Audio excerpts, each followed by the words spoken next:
की बड़ी खबर के साथ कर रहे हैं शुरुआत। अमेरिका का सुपर बॉस कौन होगा ये लगभग अब तय हो चुका है। अमेरिकी मीडिया फॉक्स न्यूज के हवाले से खबर है कि डोनाल्ड ट्रंप ने चुनाव में बाजी मार ली है। ट्रंप अमेरिका के अगले राष्ट्रपति होंगे। फॉक्स न्यूज के मुताबिक डोनाल्ड ट्रंप को 277 इलेक्टोरल वोट मिले हैं। ये बड़ी खबर इस वक्त की आपको बता रहे हैं। 270 मैजिकल फिगर है, यानी कि 270 जादुई फिगर है, बहुमत का आंकड़ा है। उससे 7 सीटें ज्यादा मिल रही हैं, यानी कि 7 वोट जो है वो ज्यादा मिली हैं डोनाल्ड ट्रंप को। और इसी के साथ डोनाल्ड ट्रंप अब अगले राष्ट्रपति होंगे अमेरिका के। ये जो है दावा किया जा रहा है, ये खबर निकलकर सामने आई है अमेरिकी मीडिया फॉक्स न्यूज के हवाले से। मैंने आज सुबह सुबह जब देखा कि मोदी जी और योगी जी जब इलेक्शन कैंपेनिंग कर रहे थे तो उनकी ही तस्वीर में किसी ने डोनाल्ड ट्रंप और एलन मस्क की तस्वीर को एडिट कर दिया था और डोनाल्ड ट्रंप ने लिखा है मुस्कुराते हुए कि ये किसने एडिट किया, हु एडिटेड दिस। भारतीय डायस्पोरा, भारतीय लॉबी वॉशिंगटन डीसी के अंदर इतनी स्ट्रांग है। और मैं फ्यूचर के लिए एक आपको आज बात बताना चाहूंगा।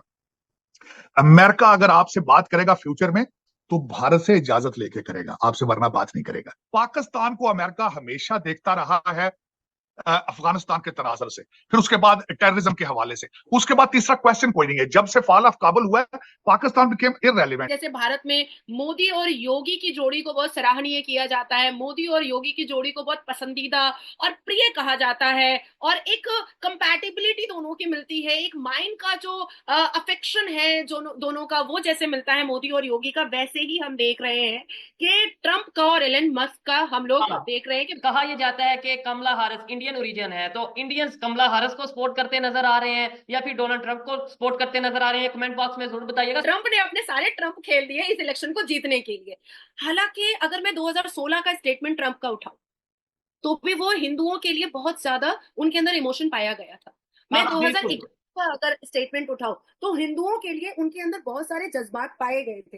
लेकिन कमला हैरिस ने अपने एंसेस्टर्स तो बताए हिंदुओं के, अपने ब्लड रिलेशंस तो बताए हिंदुओं के, लेकिन हिंदुओं के पक्ष में उन्होंने एक भी बात नहीं बोली जिससे हिंदू कन्विंस हो सकते थे। 1% हिंदुओं का वोट जो है वो अभी निखर करके बहुत ही महत्वपूर्ण साबित हो रहा है, क्योंकि अमेरिका का जो इलेक्शन होता है वो 0.5% पर भी जीत और हार होती है। हेलो दोस्तों, जैसा कि आपने हाईलाइट में देखा, अमेरिका के राष्ट्रपति चुनाव में सबसे अधिक वोट पाने वाले व्यक्ति भी चुनाव में हार सकते हैं। इसके अमेरिका में राष्ट्रपति चुनाव प्रणाली की सबसे अजीबोगरीब पद समझ जा सकता है। दरअसल इलेक्टोरल बॉन्ड कॉलेज के चुनाव अमेरिका राष्ट्रपति चुनाव प्रणाली की एक जटिल प्रक्रिया बना देती है। इसे आसान भाषा में कुछ यूँ समझे कि आम जनता राष्ट्रपति चुनाव में ऐसे लोग को वोट देते हैं जो इलेक्टोरल बॉन्ड कॉलेज बनाते हैं और उनका काम देश के राष्ट्रपति को उपराष्ट्रपति को चुनना है।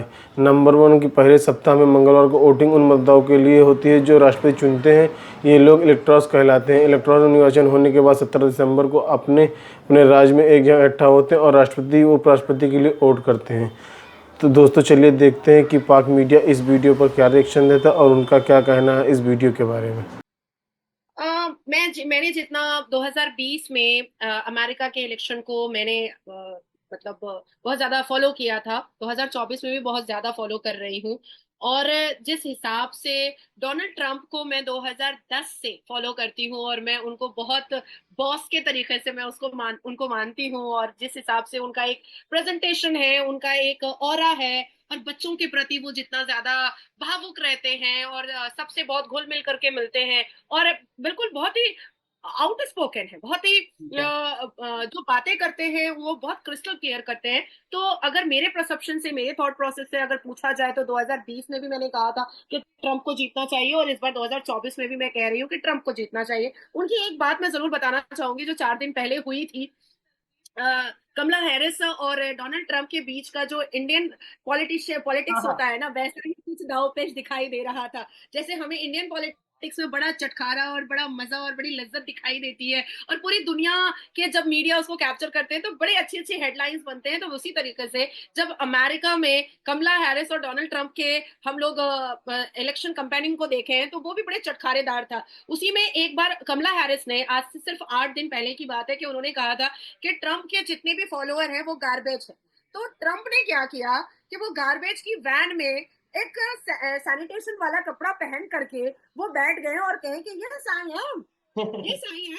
तो मुझे ये जो उनका आउट स्पोकन और बहुत ज्यादा ओपन माइंडेड जो उनका है ट्रम्प का, वो मुझे बहुत पसंद आता है। और अभी अभी जो सिनेरियो अमेरिका में इलेक्शन में है, जैसे भारत में मोदी और योगी की जोड़ी को बहुत सराहनीय किया जाता है, मोदी और योगी की जोड़ी को बहुत पसंदीदा और प्रिय कहा जाता है, और एक कंपैटिबिलिटी दोनों की मिलती है, एक माइंड का जो अफेक्शन है जो दोनों का, वो जैसे मिलता है मोदी और योगी का, वैसे ही हम देख रहे हैं कि ट्रम्प का और एलन मस्क का हम लोग हाँ, देख रहे हैं कि बहुत अच्छी वो बकायदा तौर कंपैटिबिलिटी पे दिख रहा है। ओपनली कंपेन करते नजर आ रहे हैं। मैं ये समझता हूँ कि बहुत बड़ी बात है। मैं देख रहा हूँ कि हर 2 घंटे बाद, हर 4 घंटे बाद ट्वीट आ रहा है एलन मस्क का, वो प्रॉपरली सपोर्ट कर रहे हैं कि अगर मतलब ट्रम्प जीतेगा तो फिर ये इस मुजरिम को भी सजा मिलेगी, ये कानून में भी बेहतरी आएगी, इतना रिलीफ मिलेगा सिटीजन्स को, मतलब प्रॉपर कंपेन करते नजर आ रहे हैं। मैं समझता हूँ ये बहुत बड़ी बात है, मैंने ये छोटी बात आज, नहीं है।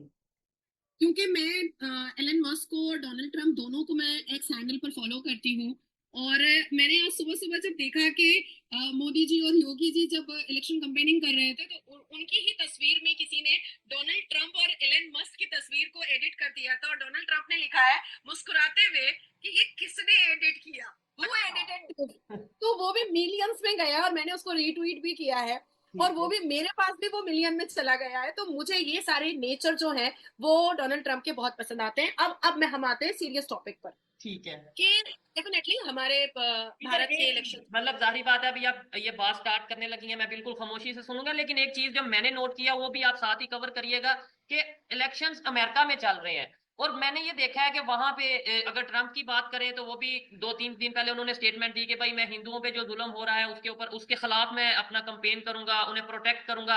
बकायदा कुछ विजुअल्स हैं जो कि स्क्रीन पे नजर आ रहे होंगे देखने वालों को, कुछ फोटोज हैं कि डोनाल्ड ट्रम्प बकायदा तौर पे हिंदुओं के साथ बैठे हैं, कम्युनिटी के साथ बैठे हैं, खाना खा रहे हैं, जमीन पे बैठ के खाना खा रहे हैं। यानी कि कहीं ना कहीं ये दिखता है कि इलेक्शन चाहे अमेरिका में है, लेकिन जरूरत है कहीं ना कहीं इंडियंस की या हिंदू कम्युनिटी की कहीं ना कहीं बहुत ज्यादा जरूरत है।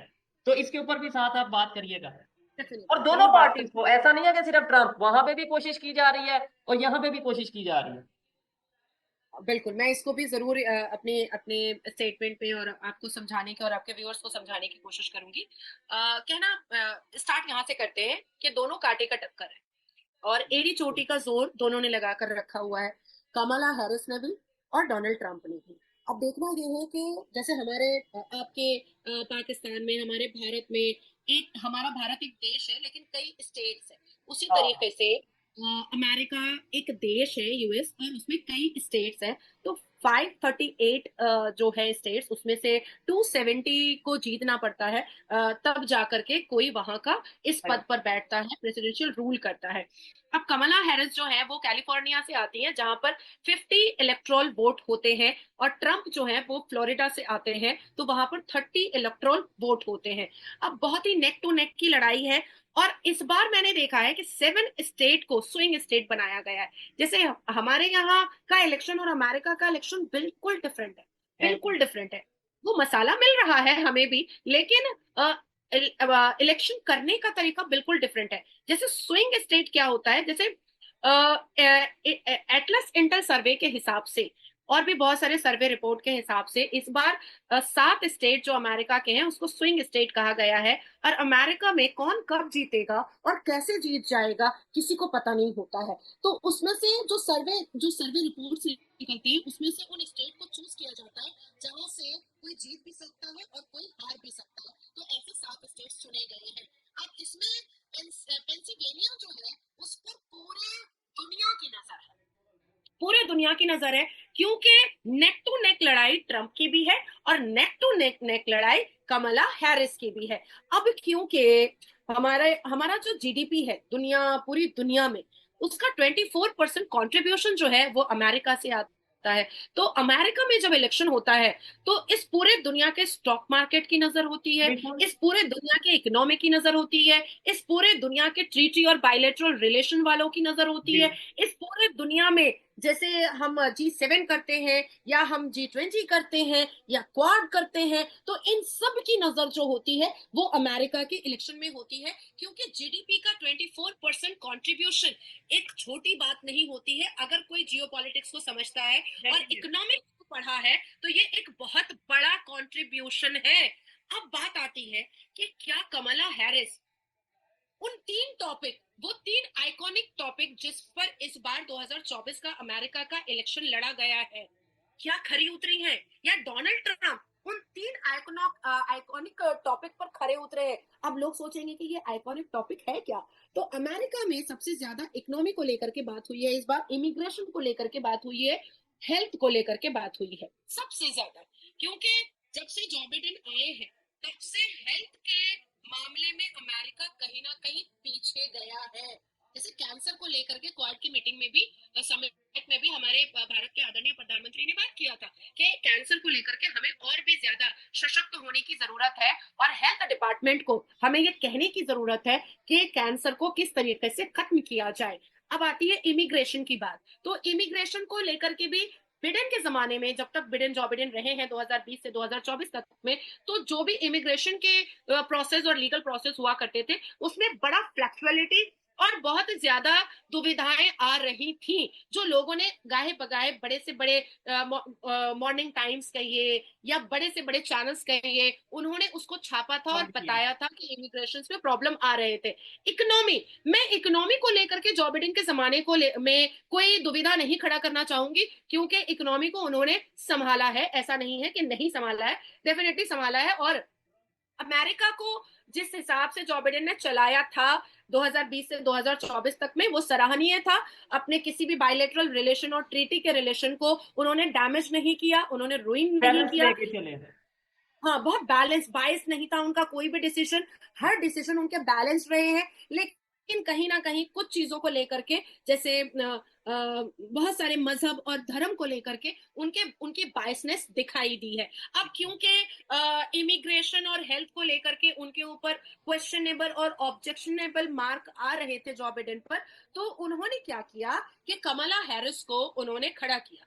अब कमला हैरिस को उन्होंने क्यों खड़ा किया, ये बहुत बड़ी बात है। तो ये जानने वाली ये बात है कि 2015 के एक सर्वे रिपोर्ट के हिसाब से यूएस में हिंदू के पॉपुलेशन बहुत बढ़ रहे थे। ये 2015 का सर्वे रिपोर्ट है, वो भी ग्लोबल सर्वे रिपोर्ट है कि अमेरिका में हिंदू पॉपुलेशन इतना बढ़ गया था कि वो लार्जेस्ट फोर्थ फेथ में आ चुका। अब आती है बात कि हालांकि अभी भी अगर हम पॉपुलेशन हिंदुओं की देखें तो वो 1% है, ओनली 1%। लेकिन अगर हम उठा करके देखते हैं कि 2020 में जो बिडेन और ट्रंप के बीच में जो लड़ाई हुई थी उसमें कितने परसेंट की हार और जीत थी, तो उसमें हम देखेंगे कि जो बिडेन को इलेक्टोरल वोट जो है वो 51.3% मिले थे और ट्रंप को जो मिले थे वो 46.9% मिले थे। तो ये 1% हिंदुओं का वोट जो है वो अभी निखर करके बहुत ही महत्वपूर्ण साबित हो रहा है, क्योंकि अमेरिका का जो इलेक्शन होता है वो 0.5% पर भी जीत और हार होती है। ठीक है, 0.5% पर भी। अभी मैं दूसरे सवाल का जवाब मैं दे दूं, उसके बाद मैं आपका सवाल लूंगी। अब आती है बात कि जो बिडेन ने बिल्कुल तुरुप का इक्का खेला और उन्होंने सोचा कि जो बिडेन पर जितने भी क्वेश्चनेबल और ऑब्जेक्शनेबल मार्क थे उसको खत्म करने के लिए और हिंदुओं के वोट को अट्रैक्ट करने के लिए उन्होंने कमला हैरिस को खड़ा किया।